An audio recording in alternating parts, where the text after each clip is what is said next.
नमस्कार दोस्तों आज मैं आपको एक कंजूस सेठ और भगवान की कहानी सुनाने जा रहा हूँ। एक समय की बात है, एक शहर में एक सेठ रहता था। सेठ का व्यापार बहुत बड़ा था, उसके पास अपार संपत्ति थी, लेकिन उसमें एक कमी थी। सेठ जी बड़े कंजूस थे। वो सोचते थे कि सारा काम हो जाए और एक भी पैसा ना खर्च करना पड़े। एक बार वो कथा सुनने गए। उस कथा में उन्होंने सुना कि भगवान की पूजा अर्चना सभी को करनी चाहिए, तभी जीवों का कल्याण हो सकता है। सेठ जी इस बात से बड़े प्रभावित हुए। वो कथा सुनाने वाले उन महाराज के पास गए, उन्हें प्रणाम किया, उनसे निवेदन किया कि हे महाराज, मैं भी प्रभु की पूजा अर्चना करना चाहता हूँ।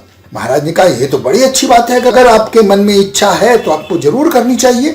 पर सेठ जी ने महाराज जी से कहा, महाराज मैं पूजा पाठ में धन खर्च नहीं करना चाहता। पूजा पाठ में बहुत सारा धन खर्च होता है और मुझ में ये कमी है कि मैं धन खर्च नहीं कर सकता। उन्होंने अपने मन की सारी बात साफ साफ उन महाराज जी को बता दी और उनसे ये भी निवेदन किया कि मुझे कोई ऐसी विधि बता दीजिए जिससे पूजा भी हो जाए और धन भी खर्च ना हो। महात्मा जी मुस्कुराए और मुस्कुराने के बाद उन्होंने सेठ से कहा कि आपको मानसिक पूजा की विधि बताता हूँ।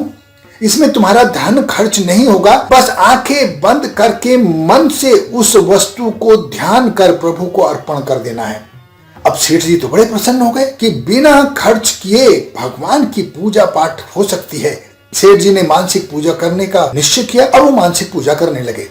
मन से स्नान करते, मन से पूजा करते, मन से भोग लगाते, तरह तरह के पकवान मन ही मन में बना लेते और उनको अर्पण कर देते। एक दिन सेठ जी के मन में आया कि भगवान को खीर पूरी का भोग लगाया जाए। उन्होंने आंखें बंद की और खीर बनाना शुरू किया। जब खीर में शक्कर डालने का नंबर आया तो उन्होंने 1 चम्मच शक्कर डाल दी और दूसरी चम्मच भर के उन्होंने कहा, ये शक्कर कल के लिए रख लेता हूँ, आज एक ही चम्मच शक्कर से काम चला लेता हूँ, ये दूसरी चम्मच वाली जो शक्कर है इसका मैं कल उपयोग कर लूंगा। सेठ जी ने उस शक्कर को वापस डिब्बे में डाल दिया। तभी भगवान जी अचानक प्रकट हो गए और सेठ जी से बोले, अरे सेठ, खीर में शक्कर तो है ही नहीं, तुम्हारा क्या जाता है, कुछ लग रहा है तुम्हारा, तुम मन से ही तो खीर बना रहे हो, इस शक्कर को भी डाल दो। सेठ जी ने आंखें खोली तो सामने भगवान के साक्षात दर्शन हो गए। जब सेठ जी को दर्शन हुआ तो सेठ जी तो बड़े खुश हुए, उनका जीवन सफल हो गया। इस तरह सेठ जी को भगवान के दर्शन हो गए। चूंकि सेठ जी भगवान को मानते थे और सच्चे मन से मानते थे। हाँ, कंजूस जरूर थे, लेकिन मानते सच्चे मन से थे। दोस्तों, ये कहानी हमें ये सीख देती है, दोस्तों सभी के अंदर कुछ ना कुछ कमी होती है। किसी से धन खर्च होता है, किसी से नहीं होता, पर भगवान पर विश्वास बहुत जरूरी है।